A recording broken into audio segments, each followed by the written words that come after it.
안녕하십니까. 하나님의 말씀이 나의 하루에 임재하는 시간 하나임입니다. 오늘 하루도 하나님의 말씀을 통해서 우리의 목마름을 채움받는 귀한 시간 되길 기대합니다. 네, 오늘은 사도행전 17장입니다. 우리 다같이 성경을 펴서 천천히 함께 따라 읽도록 하겠습니다. 그들이 암비볼리와 아볼로니아로 다녀가 데살로니가에 이르니 거기 유대인의 회당이 있는지라.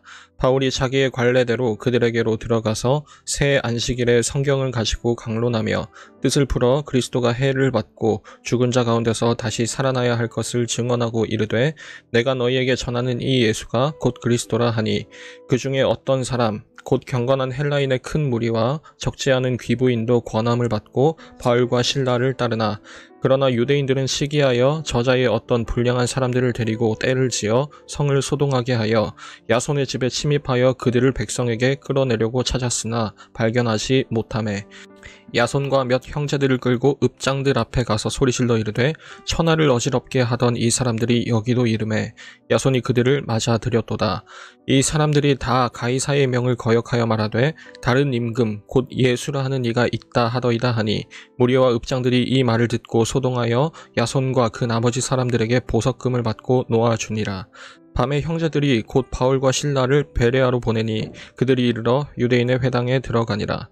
베레아에 있는 사람들은 데살로니가에 있는 사람들보다 더 너그러워서 간절한 마음으로 말씀을 받고 이것이 그러한가 하여 날마다 성경을 상고하므로 그 중에 믿는 사람이 많고 또 헬라의 귀부인과 남자가 적지 아니하나 데살로니가에 있는 유대인들은 바울이 하나님의 말씀을 베레아에서도 전하는 줄을 알고 거기도 가서 무리를 움직여 소동하게 하거늘 형제들이 곧 바울을 내보내어 바다까지 가게 하되 실라와 디모데는 아직 거기 머물더라.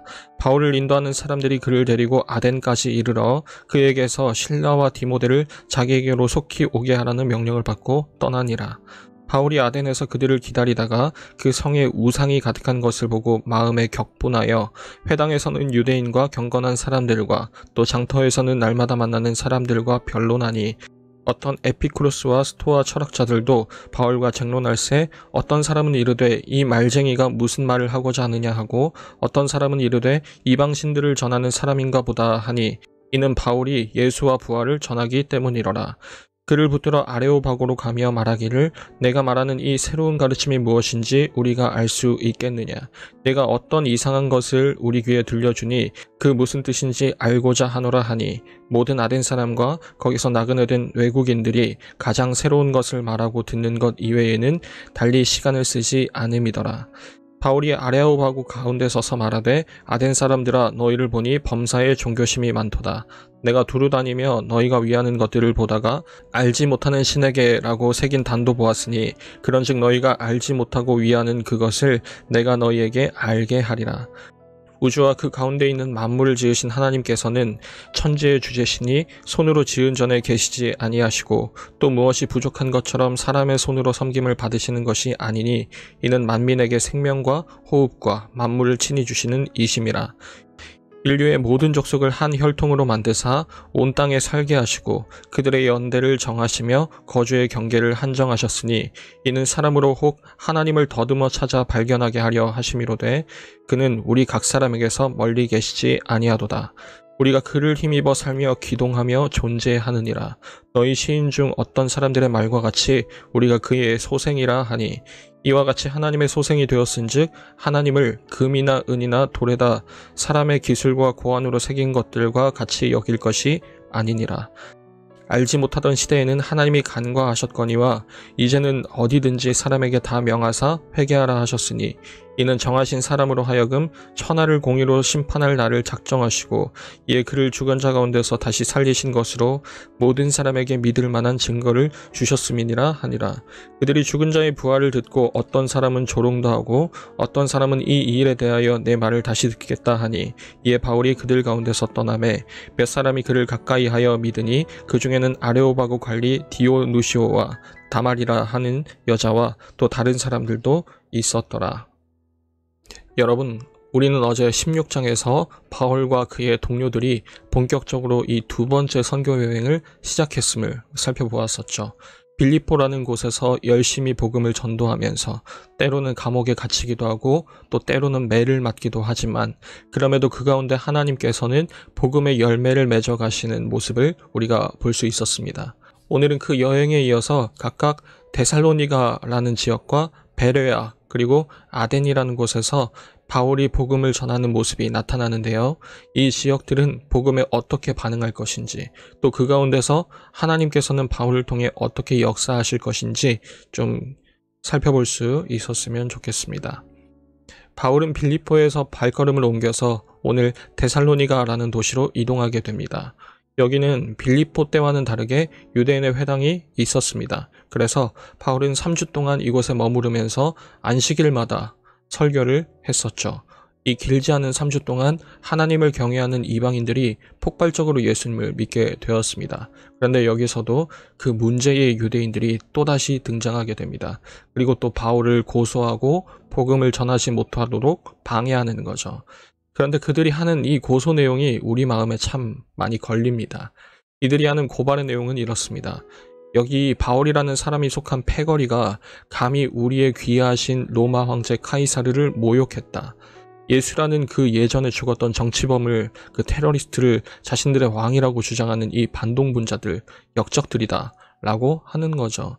마치 예전에 예수님을 고발했던 그 대제사장 무리가 우리에게는 가이사 외에 왕이 없다는 그런 모습과 너무나도 흡사한 장면입니다. 그 불편하기 그지없었던 예전의 기억을 오늘도 갖고 와서 오늘에서도 우리는 한번 생각해 볼 수 있어야 되겠습니다. 누가 참된 하나님의 백성인지 말입니다. 그리고 그 질문이 우리 자신들에게도 향했으면 좋겠어요. 과연 우리는 우리 주님을 왕으로 여기며 살아가고 있는가? 라는 그런 질문 말입니다. 어찌됐건 간에 바울은 그 장소를 지금 떠날 수밖에 없었습니다. 이제 막 복음을 받아들인 그 많은 이방인들을 내버려 두고서 말입니다. 이제 이 데살로니가 교회는 주변에서 예전처럼 되돌아가라고, 복음을 버리고 흩어지라고, 로마 황제에게 반역하는 거냐며 그런 협박을 받게 될 거고 많은 어려움을 겪게 될 겁니다. 비시디아 안디옥 때처럼 이제 바울도 리더들도 다 떠난 상황이니까 그 어려움이 더하는 것이겠죠. 여러분, 그런데도 과연 이 데살로니가 교회의 믿음은 지속될 수 있을까요? 과연 이런 어려움에 마주하게 된 교회에게 지금 당장 필요한 것은 무엇일까요? 훗날 바울은 데살로니가 전서와 또 후서를 통해서 이들에게 필요한 것이 무엇인지 파악하고 그 필요한 것을 전달해 주는데요. 간추리자면 다음과 같습니다. 우리의 소망이나 기쁨이나 자랑의 면류관이 무엇이냐? 그가 강림하실 때 우리 주 예수 앞에 너희가 아니냐? 너희는 우리의 영광이요 기쁨이니라. 우리는 낮에 속하였으니 정신을 차리고 믿음과 사랑의 호심경을 붙이고 구원의 소망의 투구를 쓰자. 예수께서 다시 오실 때까지 항상 기뻐하라. 쉬지 말고 기도하라. 범사에 감사하라. 너희의 온 영과 혼과 몸이 우리 주 예수 그리스도께서 강림하실 때에 흠없게 보존되기를 원하노라. 우리 주 예수 그리스도의 은혜가 너희에게 있을지어다.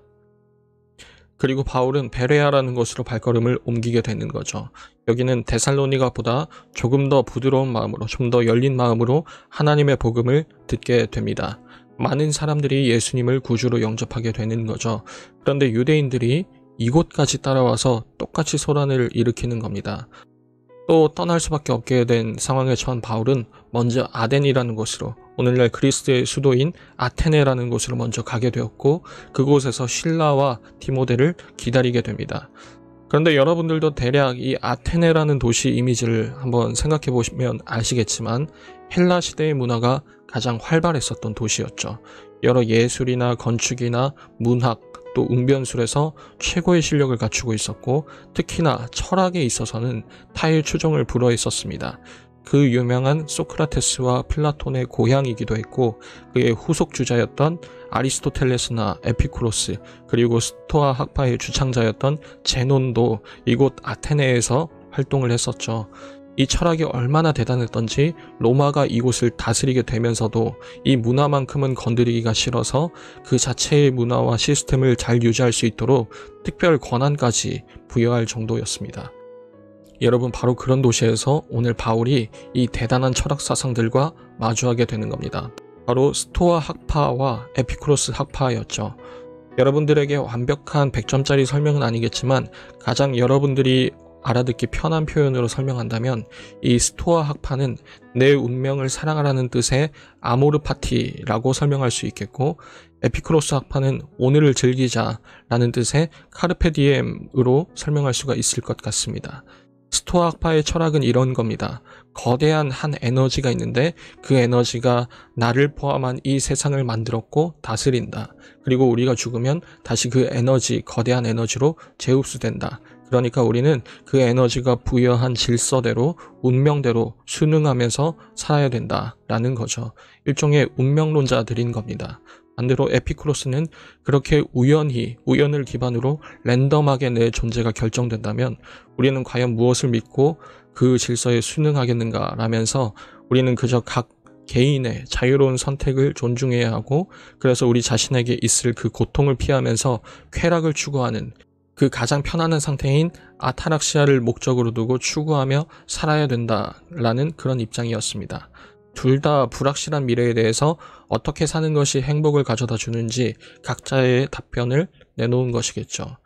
그런데 한번 잘 생각해 보시기 바랍니다. 벌써 수천 년도 더 된 이 주장이 오늘날 우리에게도 21세기 버전으로 여전히 먹힌다는 사실은 우리에게 무엇을 말해주는지 말입니다. 여전히 수천 년이 지났지만 우리의 삶은 불확실하다는 거고, 그 불확실함에 대해서 무언가의 해답을 원한다는 겁니다. 그리고 그 가운데 바울은 복음을 던지는 거죠. 사랑하는 우리 중고등부 여러분, 우리가 이 세상에서, 이 시대에서 감당해야 할 역할이 바로 이 부분이라고 저는 생각합니다. 사람들은 끊임없이 이 해결되지 않는 문제를 두고 그 갈증을 어떻게든 해소하려고 합니다. 그게 요즘 버전으로는 욜로가 될 수도 있겠고, 아모르 파티가 될 수도 있겠고, 카르페 디엠이 될 수도 있겠죠. 그 세상 가운데에서 우리는 우리가 믿는 정답을 던질 수 있어야 하겠습니다.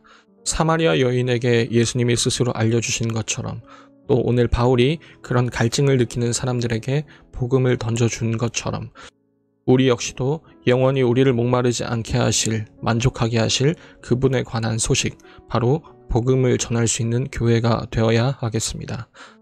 여러분, 때로는 그 복음을 믿게 되어서 혹은 전하게 되어서 오늘 데살로니가 교회처럼 혹은 바울 자신처럼 고난과 핍박을 받게 된다고 하더라도 우리는 그 정답이신 주님이 이 땅에 다시 오신다는 그 사실을 믿고, 또 그 주어진 기간 동안 그 주님으로 말미암아 항상 기뻐하고 쉬지 말고 기도하고 범사에 감사하며 우리 주님을 기다리는 그런 모습이 우리 중고등부 가운데 있기를 기도합니다. 매일 저녁 9시 하나님의 말씀이 나의 하루에 임재하는 시간, 오늘은 이것으로 마치도록 하겠습니다. 모두들 평안한 밤 되시기 바랍니다.